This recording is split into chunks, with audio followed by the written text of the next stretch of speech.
Hello, everyone. My name is Emanuele Giuseppe Esposito. I work at Red Hat. Today I'm presenting with Kevin Wolf, also at Red Hat, and is also the maintainer of block layer. And we are going to talk about the multi-queue in the block layer. So how we are making the block layer thread safe. So what are the challenges that we are facing? What are the problem, the solution, and so forth. So first of all, let's start with a small introduction and what is our goal. So many of you already know the block layer is basically something that sits between the guest block devices and the host storage, and it's capable of read, write data from and to host storage, interpret image formats, manipulate the data on the way. So when I try to learn to understand how it works, I basically see that is internally is some sort of graph.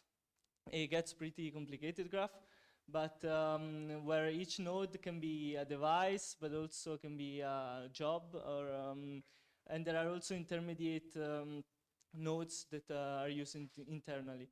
And this graph is a runtime is also modified, and it's read and written by multiple threads too. So there is already the need of a synchronization, and it's already implemented in some way with the IO context lock that we will see afterwards. Yes. So from the device, from the guest perspective, the view is it's pretty nice. So we can see that requests coming to a device, they are split in multiple virtual queues. So this is pretty nice from the guest perspective. But when we see the internals right now in QEMU, is that there is only one IO thread. This is basically processing all the virt queues. So it's like a bit weird. And our goal is essentially this, so to allow multiple IO threads to access the virt queues. More specifically, one IO thread can access multiple virt queues, but one virt queue is only processed by a single IO thread, a specific IO thread. So this sounds simple, but in reality, we had some challenges. So the first one is called the IO context lock. So as I said, there is already some sort of synchronization in the block layer. The history is that at the beginning, we only had the main loop and the BQEMU lock.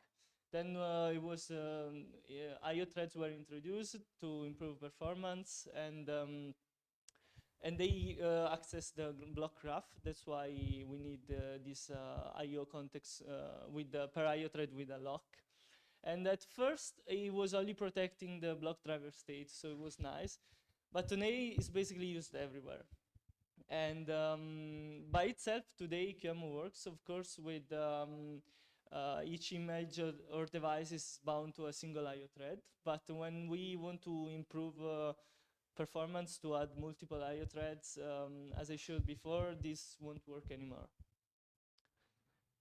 Yeah, as I said, the IO context is everywhere. So we want to look virtio-blk, you can see the IO context lock, block backend, same IO context lock, and the list can continue.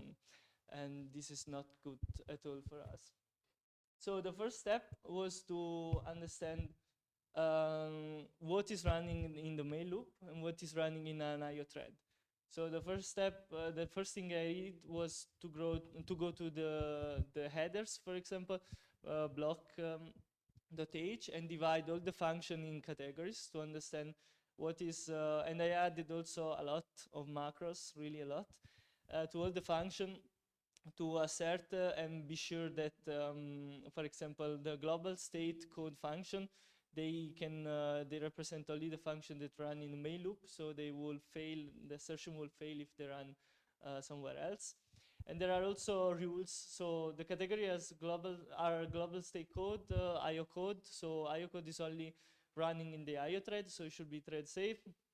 IO or GS code is like can run without the big QEMU lock, but only in a specific IO thread, and then there is the common function. And they have rules between each other. For example, global state code function, so the running main loop can only call other global state function. The second step was simple, replace the IO context lock with another lock. So in some places were pretty okay to replace the IO context lock. For example, in the job API, we introduced the job mutex. There is also thread pool, and there are other minor APIs. virtio-blk and scsi, it wasn't so easy, and I think Stefan and Kevin are still working on it. But I will classify this as a kind of easy step. The hard step is to replace the lock for the graph modification. So as I said, the IO context lock is everywhere, but there are some, for example, callbacks that are recursive, read the graph. Of course, if we modify the graph while something else is reading it, will end up bad. The good news is that there's only few places where we actually modify the graph, and mostly they are just readers. And now we talk about the possible solution that we have. The first option was drain. So there is subtree, drain, begin, and end. We called it politely ask the others to leave the graph alone because it's some sort of cooperative way. The nice thing about this is it's already present in the block layer code. And basically after the way it works after drain begin, basically there is no more IO processing that is coming to submit to the block layer, and the running ones we wait till they are done before returning from the function. So it could be used as some sort of lock for what we needed. The disadvantages is that, yeah, it's by itself already recursive because it has to scan the whole graph to stop the IO or finish it, make sure that it finished. The purpose for the drain was not this, and there are not the right guarantees according to Kevin. Something else can still send a IO request. Yeah, so there are some disadvantages.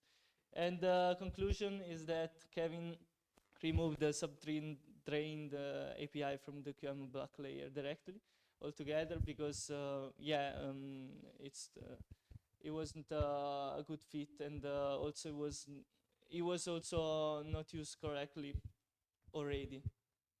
The second option is simply a read-write lock. So because, as I said, we have many readers but few writers, and basically reader should be a coroutine that basically blocks when a write is happening, and the writer first waits that the reader are done, and then doesn't allow new to enter. And the advantage of this is that the locks are explicit and mandatory, so and do not require cooperation, unlike the drain where if there was basically no enforcing. And another nice thing is that the lock are added in the block API, not everywhere in the whole devices and jobs and whatever. So just local to the block API. The only disadvantage is that, of course, there is already the IO context lock, so it has to live together with the IO context lock, at least for now. So it's a little bit difficult to make everything works. And also these callbacks, as I said, the readers should be coroutines, and not every callback in the block driver state are coroutines, so it's a little bit difficult. We need to convert a lot of functions. And now we are, I will hand it to Kevin. We will talk how we make sure when using the read-write lock that it's correct. Yeah, so as Emanuele already mentioned, we choose the read-write lock. It's actually a very simple lock. It's just one global lock covering everything. So in a sense, it's not what you would initially have expected, because you would expect if you replace the AO context lock that is already quite coarse-grained, you would go to something finer-grained, and this is actually more coarse-grained because it's not per thread, but it's global. But also, as Emily already said, we have very few writers. That's essentially an explicit user action through the QMP monitor. So it doesn't really matter, and one global lock for everything is really enough. So the question is just now, how we do implement this? And so there are a few simple rules, really, or that look simple. Basically, whenever you read the graph, you need to take the read lock. That's obvious. For example, IO request that you have that goes to some image, for the whole path that it takes to the block graph, you need to take the lock, because otherwise the block graph could change under your feet while you're doing IO, would mess everything up. So obviously you just take the read lock. If you want to change the graph, you take the write lock. In the implementation details, the challenge is that not all of QEMU's code is asynchronous. So we can reasonably assume that most of the code that will read the graph already runs in the coroutine. Coroutines are nice because they are asynchronous. If you need to wait for a writer who already has the lock, you can just yield to the main loop and wait until the write lock becomes available.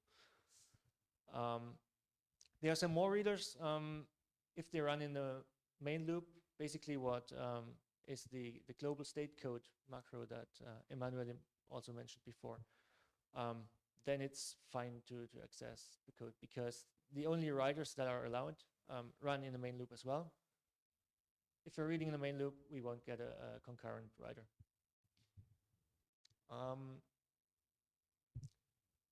Right, so this is a rule. If you want to read, you need to be in a coroutine. If you want to write, you need to be outside of a coroutine and running in the main loop.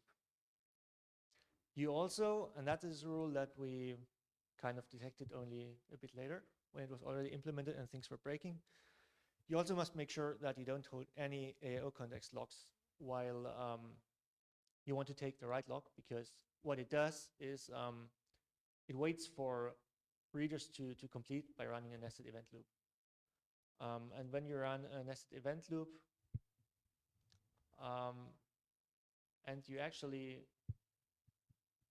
what was he going to say? I mean, running event loops could run essentially any callbacks that happen, and those could again take a lock.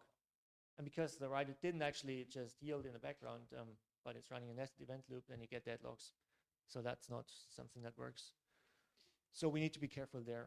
And also nested event loops, if you hold the AO context lock of a different thread and you're waiting for that thread to make progress, that's not going to work because you just locked it. Right, that covers the next thing as well. Okay, and then we get to the problem. It's a reasonably small set of rules, but actually enforcing that, like looking at the code and finding out, do we actually fulfill all of these conditions? It's not that easy. So that was already the reason why we didn't go with the drain, or one of the major reasons, because it was just too hard to make sure that all of the users of the block layer correctly respond to a drain request. But it's still kind of hard with a read-write lock with which is a more standard approach. So what we looked into is, let's actually get help from the compiler. CLang has this warning called TSA, Thread Safety Analysis. And with that, you can actually just annotate your code. You can say this function needs the lock, or this function can't be called while you hold the lock, stuff like this. Then you turn on a warning flag, which in QEMU we do by default if it's available. So if you compile QEMU on CLang, you will get that warning flag enabled. And then if you do something wrong, like you're calling a function that requires a lock, but you don't hold it, then the compiler will already refuse to build your code. This TSA has some. It was originally built for C++. It works also with C, but it has some major limitations. So these limitations, one of them is really relevant for the block layer, which is that it doesn't cover function pointers. So if you're calling a function pointer, then it doesn't check that you actually have the locks that this function needs that is called by the function pointer. We try to get relatively close to the same semantics by marking the file, the function pointer itself as requiring the lock. So while you read the file system pointer, you need a lock, but for actually calling it, you don't. So if you copy it out and then call a function, you're not covered, but you're still covered if you directly call, like, I don't know, the B drive read callback of block driver.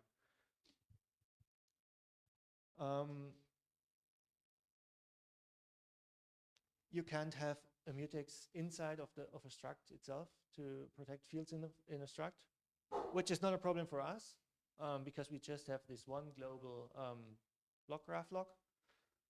If you want to use it for something else in QEMU, that could be a limitation.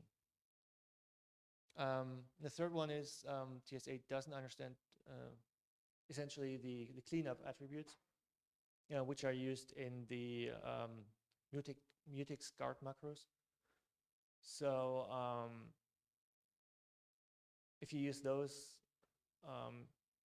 the results are not as reliable. So it, for the graph locking, it's preferable to actually use separate lock and unlock calls instead of using the scoped guard macros, which is actually not that bad because the reason to use the scope guard macros is essentially that you remember to unlock, right? Whenever you exit the scope, then you release the lock again. And TSA actually already makes this sure. If you forget to unlock a lock that you took in a function, then the compiler will complain.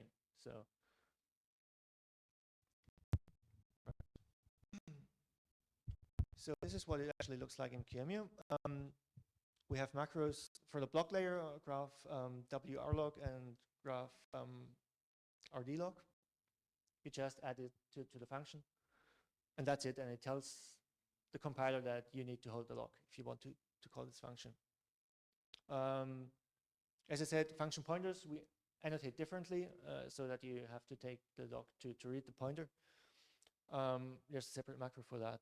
And if you're outside of the block layer, which probably many of you are, but you're interested in using the same kind of threat safety analysis, I suppose that could be interesting for other subsystems as well. You can directly use the macros from the header file, because the macros that we use in the block layer are really just simple macros that expand to those TSA underscore whatever requires guarded by, which in turn are also only small wrappers around attributes that actually tell the compiler what to do. So users outside of the block layer can use these directly. And then apart from TSA, there's also a tool called VRC that was written by Paulo. It essentially allows you to analyze the call graph in QEMU. So you can basically you match functions, and you can see paths between these functions.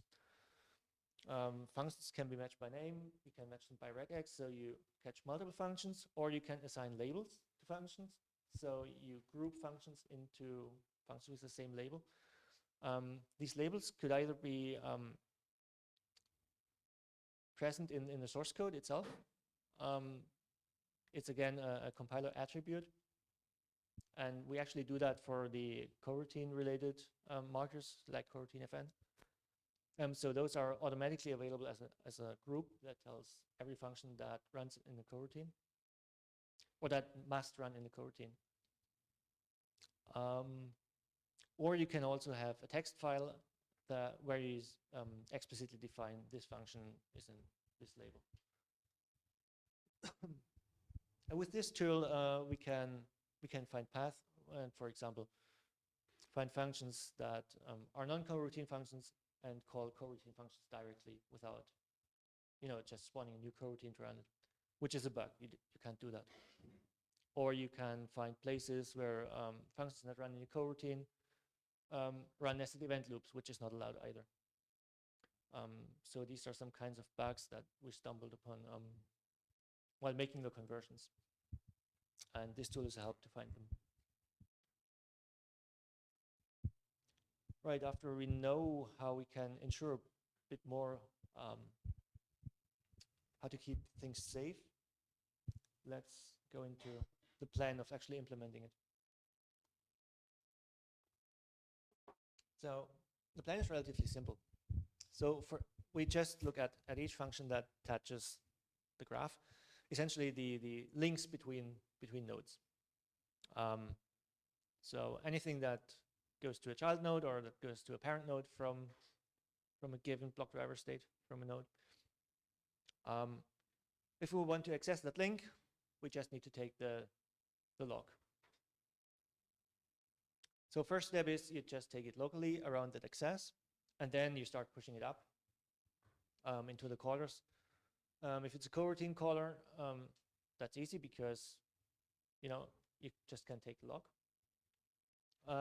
If all of the callers run in the main thread, that's the exception that I mentioned before, then we're actually safe. We can pretend to take the log because we know any writers would run in the main loop as well.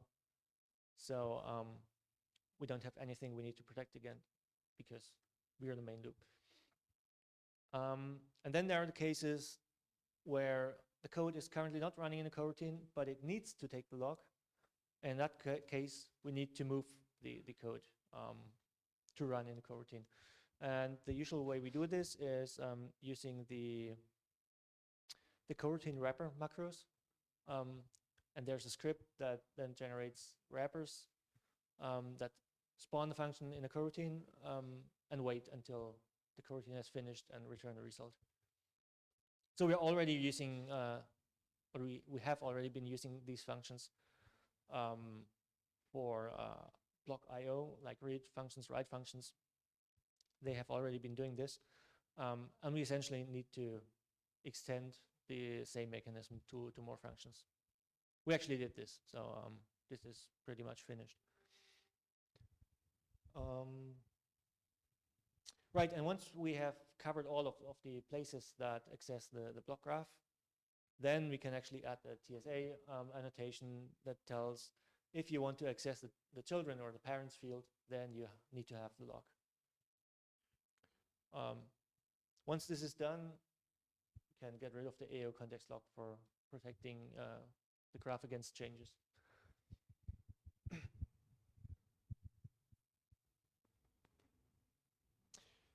So we did this and moved functions to coroutines, and it turned out that it's not so simple because we actually overlooked some problems or some things that we need to consider.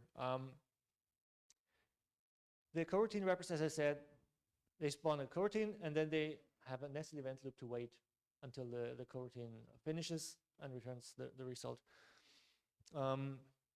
These nested event loops using AO wait while, they have the property that they drop the AO context log of the thing that you're waiting for, because if it runs in a different IO thread, that IO thread needs to make progress so that the coroutine can actually finish and you get a result. Now, some places never even took the log. So trying to unlock a log that isn't even locked, get an immediate crash. Somehow these callers got away with it before. Probably in a usual case, you just didn't get any concurrent accesses, but it was wrong. And so with this change, we saw it because we saw QEMU crashing.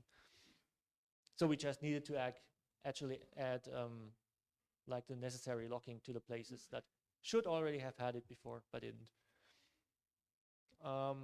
Also, we need to be more careful about only calling coroutine FNs from coroutines and no coroutine FNs not in coroutines. Especially the latter case was something that the code didn't always adhere to. So we were calling functions that should never run in coroutines, but we were calling them from coroutines, and with the changes, it actually caused deadlocks. So these are actually not hard to fix, but they're just many places to consider.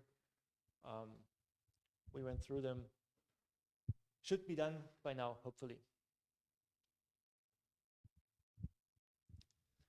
Then the other thing is AO context locking. As I said, the rule is while you're trying to take the right lock for the graph, you can't hold any AO contexts to avoid deadlocks. And in many cases, it wasn't even clear in block layer functions which AO context lock they're holding, or the caller is expected to hold.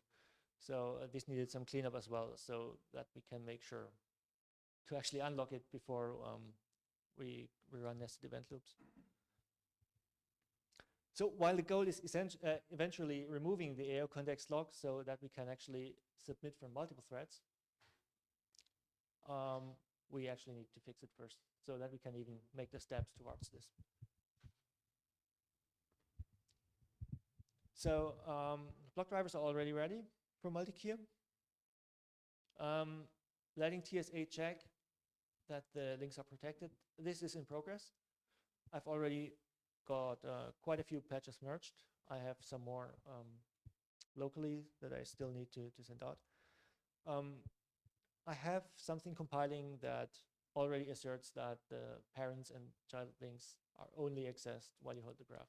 So the compiler accepts it. I'm still cheating in some corners by essentially telling the compiler trust me. That it needs a little work still, but an end is in sight.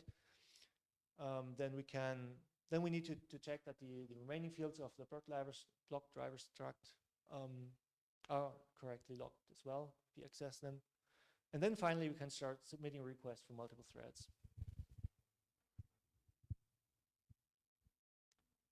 Right, and finally, some numbers, some benchmarks. So before we even started to make all of these big changes, we tried to simulate the multi-threaded environment before we had it. And Stefan did that by basically not submitting requests from multiple threads to a single image, but we're just opening the image multiple times and then assigning each to one thread, because that works even before that. And that's kind of the theoretical thing where we should end up with the Multiqueue code. So this is just visualizing the difference between the simulation and what we actually want. So we can see that the virtual queue IO threads, these are the difference essentially compared to the single queue or single thread virtqueue model that we have today. Results are looking quite nice. With the actual Multiqueue thing, Stefan also has a prototype for that. We're still missing something, so we're not getting quite to these numbers yet. But this is where we should get to with some more work. And that's it. So we're open for any questions.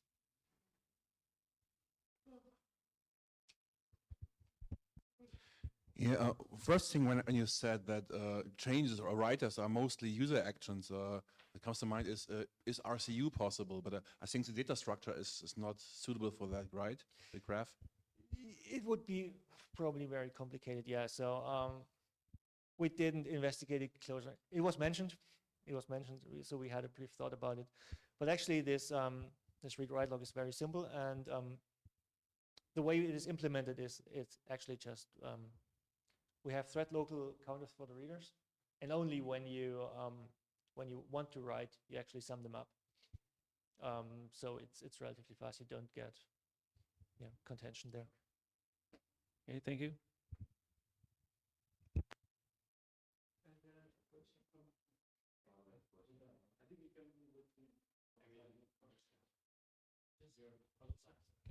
Just